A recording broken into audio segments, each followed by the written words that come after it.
In 1938, a man killed his adulterous wife and then himself. After his death, his spirit was said to haunt the cemetery where he was buried, and may even have been responsible for much worse. This week, we take a look at the curse of Carl Pruitt's grave.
Stretching back over thousands of years, the concept of curses is nothing new, afflicting a broad spectrum of mediums, from places to people, and even various objects. History is littered with stories of the misfortunes which befell those who touched or disturbed something they shouldn't have. From the tombs of Egypt to the accounts surrounding the death of Christopher Case. With so many examples of such phenomena, one has to question whether there could in fact be any truth to these tales, or whether they are all just products of susceptible imaginations. It's a subject we will revisit many times over the course of this series, and in fact, it's a subject we have broached a number of times already. But tonight, we address one of the creepiest, and possibly one of the most famous cases in recent times.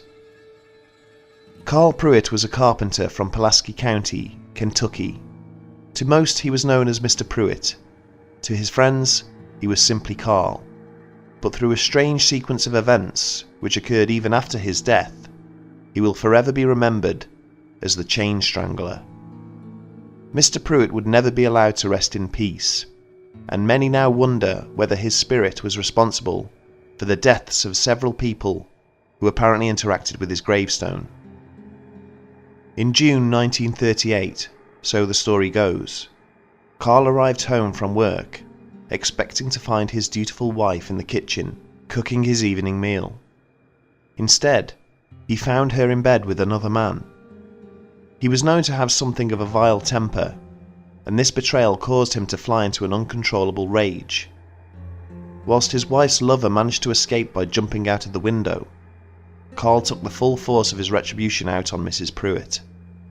In his fury, he wrapped a piece of chain around her neck and garroted her. Seeing his wife's lifeless body lay before him, he became so overwhelmed with grief and remorse that he grabbed his pistol and took his own life shortly afterwards.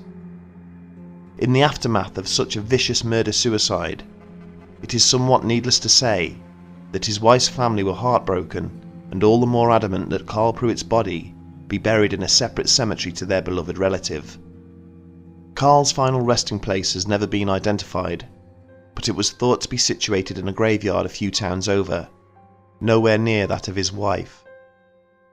Bizarrely, after only a few weeks of his body being committed to the earth, grass started to grow around his gravestone in chain-shaped circular patterns. Others noticed a strange discoloration on the headstone itself. The anomaly seemed to be growing in size, forming into links like a chain, which reached out towards other gravestones in the vicinity. But despite requests from the locals to remove and destroy the grave on account that it may be cursed, authorities refused to take these concerns seriously. Within a month, James Collins, a teenager riding his bike along with a group of friends, went to the graveyard, perhaps to show his friends that there was no substance to the rumours of Carl Pruitt's ghost. He was of the opinion that perhaps the chains appearing around the grave were merely naturally occurring patterns, and nothing more than people letting their imaginations run amok. After he threw a rock directly at Pruitt's headstone, taking a chip off the top edge. The boys cycled away, in fear of getting into trouble with the groundskeeper, and possibly even the locals. As Collins pedalled off, his bike inexplicably picked up speed and veered off the path, colliding with a nearby tree. Somehow, his chain came loose, wrapped around his neck, and strangled him to death. When his friends went to look at the gravestone later, no damage could be found on it, despite the fact that they had clearly witnessed James defacing it. This story began making the rounds in the rumour mill, with insinuations of curses, vengeful spirits, and black magic, until everyone was linking Collins's death to Pruitt's grave. Some weeks later, seeking her own form of revenge, Collins' mother attempted to destroy the headstone with an axe. Eyewitnesses state that she broke it into at least a dozen pieces. After she had not been seen for a number of days, friends became concerned. They found her strangulated body hanging from the clothesline in her backyard. The gravestone was found to be completely intact just a few days later. This only escalated the legend further. By this time, people from all over the country were coming to see Carl Pruitt's supposedly tainted resting place, much to the annoyance of the locals in the area. In an act of frustration, and possibly bravado, a farmer riding past the cemetery in a wagon with 3 of his family members shot at the gravestone with his revolver. The sound of this gunshot made the horse bolt around the corner and veer off the road. Whilst his family managed to jump free, the farmer himself was thrown from the carriage and got caught in one of the trace chains, which instantly snapped his neck. Shortly after this incident, and at the request of a local congressman, 2 police officers were sent to investigate the burial site. During their assignment, the officers were said to have mocked the supposed possibility of a curse and took photos of themselves in various degrading poses in front of the headstone. Though there seemed to be nothing untoward at the graveyard itself, the officers were distracted upon leaving by a ball of light which was said to have emanated from Carl Pruitt's grave. It followed their car, and after speeding up and swerving sharply to try and avoid it, one policeman was thrown from the vehicle and went on to suffer only minor injuries, whilst the other crashed the vehicle into a nearby fence. One of the chains between the fence posts struck the driver in the neck and almost completely severed his head from his body, killing him instantly. After this 4th death, stories about a vengeful spirit haunting the gravestone were becoming rife. However, a man by the name of Arthur Lewis set out to prove once and for all that the grave was not cursed and that there was nothing haunting the area. His wife wished him good luck, and an anxious crowd of locals gathered outside the churchyard. Arthur had armed himself with a large hammer and chisel, and soon began to systematically destroy the headstone. Despite his bravery, anticipation soon turned to anguish.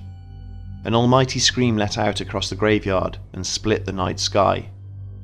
By the time rescuers reached him, Arthur was dead. He had somehow been strangled by the large chain that hung across the entrance gate to the cemetery. Up to 15 people could vouch for either seeing or hearing Arthur Lewis splinter Pruitt's tombstone, yet once again, it was found to be fully intact. Despite yet another death, authorities refused to admit, at least publicly, that there was anything untoward at the gravesite. Fearing for their own safety, many of those who had loved ones buried at the cemetery made the difficult decision to exhume the remains of their family members and have them moved to another resting place. Concerns about Pruitt's ghost continued deep into the years that followed, until the original burial site was completely redeveloped in 1958 to make way for strip mining.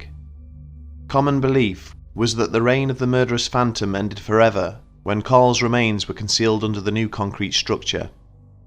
However, no more deaths attributed to Carl Pruitt's grave occurred after the end of the 1930s, meaning that there was a period of almost 20 years where his spirit must have remained dormant and undisturbed. This has added to speculation that Carl's body was perhaps moved to an undisclosed location many years before the redevelopment took place. If this is the case, it is possible that the ghost of Carl Pruitt is simply awaiting the next time his grave is disturbed, whenever and wherever that may be. This supposed paranormal killing spree has been recounted various times in recent years, in books and on internet forums, though as with many events, certain details differ between accounts. Some suggest the discoloured links on the gravestone formed a cross, and others suggest that Mrs. Collins' washing line was apparently made of chain instead of wire or rope. Whilst this is intriguing, it does add weight to the notion of embellishment, and that the real truths are perhaps lost over the course of time. Though we should not disregard the possibility of the paranormal, some of the events in the Pruitt story also seem a little implausible. Aside from the notion of a spirit killing a living human being, people have also pointedly asked, amongst other things, why a farmer, experienced in the handling of horses, would risk shooting at a supposedly cursed gravestone, especially whilst he was in control of a carriage which was carrying his family, and knowing full well that the horse would be likely to bolt at the sound of a gunshot. Meanwhile, important details including Mrs. Pruitt's first name, the name of her lover, and the name of the farmer all seem to be unavailable.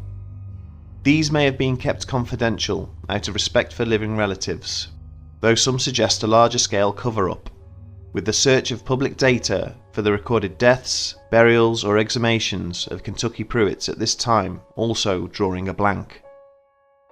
Based on the evidence we do have available, or lack thereof, we are entitled to question whether Carl Pruitt existed at all, and whether this entire story may be nothing more than an urban legend.